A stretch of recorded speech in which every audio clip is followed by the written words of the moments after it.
Assalamualaikum warahmatullahi wabarakatuh. Pada pertemuan ke-14 ini, saya akan mempresentasikan tugas saya mengenai 3D printing post processing.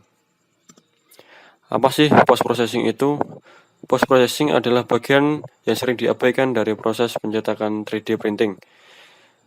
Saat pasar manufaktur aditif bergerak dari pembuatan prototipe ke produksi suku cadang akhir yang diarahkan ke pasar konsumen, tampilan dan nuansa produk cetak 3D menjadi semakin penting. Disitulah bagian cetak 3D post processing. Kemudian, berapa sih biaya dari 3D printing post processing? Bisa mahal, tergantung dari jenis yang dilakukan dalam pembuatan 3D printing. Jadi, jika dilakukan secara manual, tentunya tidak akan mempunyai nilai, artinya tidak ternilai. Dan menurut laporan Wohler 2018, 27% dari total biaya produksi model dapat dikaitkan dengan biaya terkait dari pasca pemrosesan atau post processing yang mencakup biaya kerusakan komponen. Nah, untungnya, perkembangan terbaru dari berbagai sistem post-processing berarti bahwa tugas menyelesaikan komponen cetak 3D dapat diotomatisasi dan sebagai akibatnya akan menurunkan biaya, tidak semahal dari post-processing manual tadi. Berbagai perusahaan sedang mengembangkan peralatan post-processing untuk mengotomatisasi proses. Beberapa perusahaan ini seperti Demation berfokus pada mesin pasca pemrosesan saja. Lainnya, seperti Carbon dan Formlabs, adalah produsen printer 3D yang menambahkan sistem post-processing untuk bekerja secara mulus dengan pengaturan pencetakan mereka. Di sini adalah gambar dari post-processing otomatisasi yang sudah menggunakan alat yang canggih dengan biaya yang sudah turun dari post-processing manual tadi. Kemudian, apa sih langkah-langkah dalam melakukan post-processing? Terdapat 5 langkah dalam post-processing. Meskipun tidak semua langkah diperlukan untuk semua proyek atau benda objek. Adapun 5 langkah tersebut adalah cleaning, fixing, hardening atau curing, surface finishing, dan coloring. Yang langkah pertama adalah cleaning. Pada tahap ini ditujukan untuk pembersihan menggunakan 2 teknik. Teknik yang pertama adalah teknik support removal. Pada teknik support removal, saat mencetak model dengan overhang pada FDM atau teknologi pengaliran material lainnya, diperlukan struktur pendukung yang menahan fitur overhang. Struktur pendukung ini dapat dicetak menggunakan bahan yang sama dengan yang digunakan untuk mencetak model itu sendiri. Akan tetapi, ketika mesin memungkinkan untuk mencetak dengan banyak bahan pendukung khusus dapat digunakan. Meskipun demikian, setiap kali struktur pendukung diperlukan, akan ada beberapa post-processing yang terlibat. Ada 2 jenis bahan pendukung, yaitu bahan larut dan tidak larut. Biasanya yang terakhir adalah bahan yang sama dengan model yang dicetak. Bahan yang tidak larut relatif kuat dan hanya dapat dihilangkan dengan menggunakan alat seperti pisau atau tang. Hal ini harus dilakukan dengan hati-hati dan ada risiko merusak model objek atau benda, atau secara tidak sengaja menghapus fitur-fitur kecil yang kemungkinan akan meminimalisir tingkat futuristik dari objek tersebut. Saat menggunakan bahan pendukung yang dapat larut, ada risiko kerusakan model yang lebih rendah. Struktur pendukung dapat dilarutkan dalam air dengan bahan kimia yang disebut limonene. Contoh bahan yang dapat larut adalah HIPS, yaitu digunakan sebagai penyangga dalam bahan ABS, dan PVA, digunakan sebagai penyangga dengan bahan PLA. Kemudian, untuk tahap cleaning terdapat teknik yang kedua, yaitu teknik sanding. Teknik ini merupakan nama lain dari pengamplasan. Pengamplasan model 3D printing dapat menjadi cara yang bagus untuk menghilangkan garis lapisan dalam persiapan untuk pengecatan, pencetakan silikon, atau membutuhkan vakum. Waktu kerja akan bervariasi tergantung pada model objek Anda. Proses yang ditujukan membutuhkan waktu sekitar 3 jam dari awal hingga akhir. Dan ini adalah gambar proses dari sanding atau pengamplasan dalam tahap cleaning. Kemudian, langkah yang kedua adalah fixing. Pada tahap ini ditujukan untuk pemasangan. Terkadang perbaikan kecil diperlukan untuk mengisi lubang kecil atau retakan atau bahkan untuk merekatkan bagian-bagian yang telah dicetak secara terpisah. Pada tahap ini menggunakan 2 teknik, yaitu teknik welding dan gluing.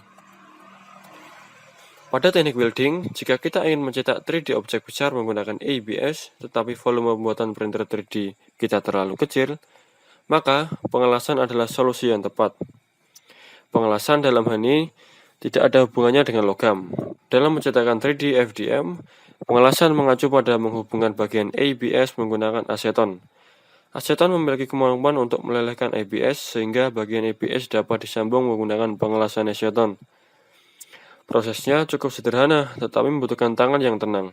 Oleskan sedikit aseton ke bagian yang ingin kita lem. Hal ini akan sedikit melelehkan plastik dan pada saat itu juga pasang bagian lain ke tepi yang meleleh untuk menyatukannya. Dan ini adalah proses dari welding pada tahap fixing. Kemudian, teknik yang kedua pada tahap fixing adalah teknik gluing, yaitu dengan menempelkan cetakan 3D kita bisa menjadi metode post processing yang ampuh jika ingin menggabungkan beberapa komponen rakitan atau sekedar membuat model yang lebih besar daripada volume pembuatan printer 3D. Waktu kerja akan bervariasi tergantung pada model objek. Proses yang ditunjukkan membutuhkan waktu sekitar 20 menit dari awal hingga akhir. Dan ini adalah teknik gluing dengan menggunakan lem. Pada langkah yang ketiga adalah curing atau hardening. Pada tahap ini ditujukan untuk pengerasan. Ketika bagian SLA selesai dicetak, reaksi polimerisasi mungkin belum selesai. Ini berarti bagian-bagian belum mencapai sifat material akhir dan mungkin tidak bekerja seperti yang diharapkan, terutama pada bagian-bagian yang keras di bawah tekanan. Mengekspos cetakan ke cahaya dan panas, yang disebut post curing, akan membantu memperkuat sifat materialnya. Untuk membuat proses curing mulus dan efektif, Formlabs merancang form cure. Yang pertama, keluarkan bagian-bagian benda dari pencucian, kemudian biarkan kering dan masukkan lagi ke dalam form cure. Mesin menggabungkan suhu dan cahaya untuk pos perawatan yang optimal. Kedua, pilih resin benda, dan form cure akan memulai proses curing pada jumlah waktu yang tepat untuk memaksimalkan sifat fisik dari cetakan benda. Form cure dirancang untuk menyembuhkan atau mengeraskan bagian yang dicetak pada printer SLA seperti form 2 dan form 3 serta form 3B. Ini adalah tahap dari curing atau hardening. Pada langkah yang keempat adalah surface finishing. Pada tahap ini bertujuan untuk melakukan finishing pada bagian permukaan dari objek 3D printing. Teknik finishing adalah langkah 4 dari post processing.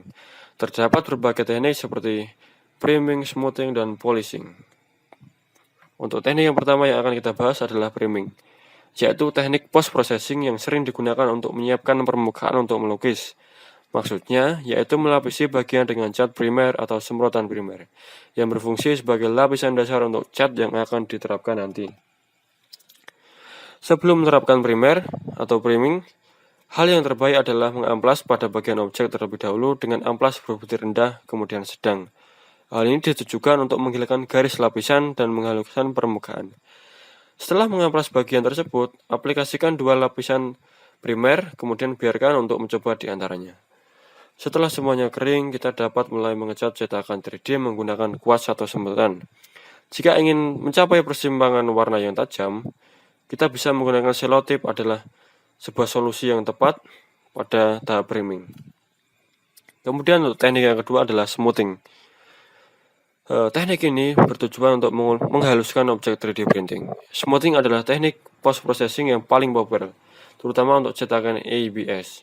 Aseton memiliki kemampuan untuk melelehkan ABS dan karenanya menghaluskan garis-garis lapisan yang terlihat pada permukaan suatu bagian.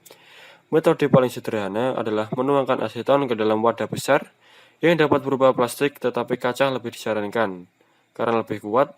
Kemudian, letakkan cetakan di atas platform di atas aseton. Tutup wadah selama 10-20 menit agar uap dapat melelehkan lapisan luar bagian. Jika ingin uap tetap dapat keluar dari wadah daripada menumpuk, jadi jika tutupnya terdapat tutup rapat, pertimbangkan untuk mengebor beberapa lubang terlebih dahulu agar hasilnya lebih maksimal. Jika kita tidak memiliki wadah yang sesuai, kita dapat mengoleskan sedikit aseton dengan kuas ke permukaan cetakan 3D. Tapi dengan catatan, aseton sangat mudah terbakar dan bisa meledak.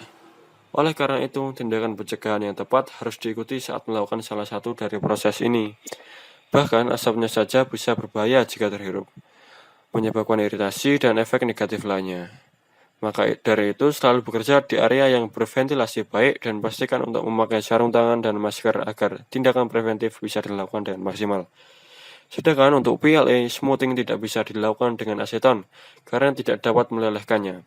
Bahkan bisa merusak seluruh cetakan dengan membuatnya bergetah. PLA dapat dihaluskan dengan bahan kimia seperti THF atau MEG. Tetapi hasilnya tidak akan sebaik ABS yang dihaluskan dengan aseton. Jika kita memiliki beberapa cetakan 3D yang terbuat dari filament PVB, kita dapat menggunakan isopropil alkohol untuk menghaluskannya. Dan ini adalah proses dari teknik smoothing. Kemudian pada teknik yang ketiga, yaitu polishing, bertujuan untuk memoles objek 3D printing.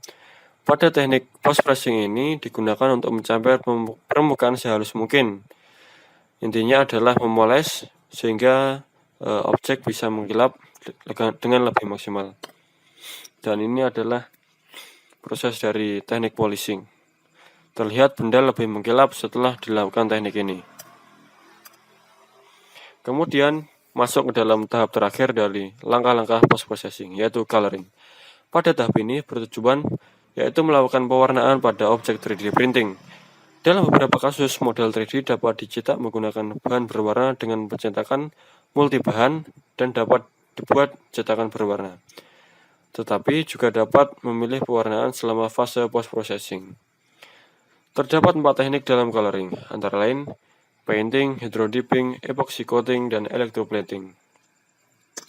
Teknik yang pertama yaitu painting. Kita dapat menambahkan sedikit lebih banyak kreativitas kita dalam aktivitas pencetakan 3D printing.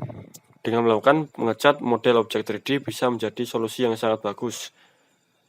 Waktu kerja bervariasi, yaitu sekitar 6 jam dari awal hingga akhir.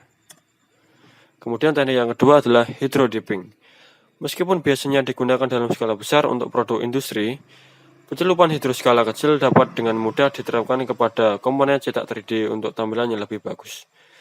Juga dikenal sebagai pencetakan transfer air atau pencitraan transfer air.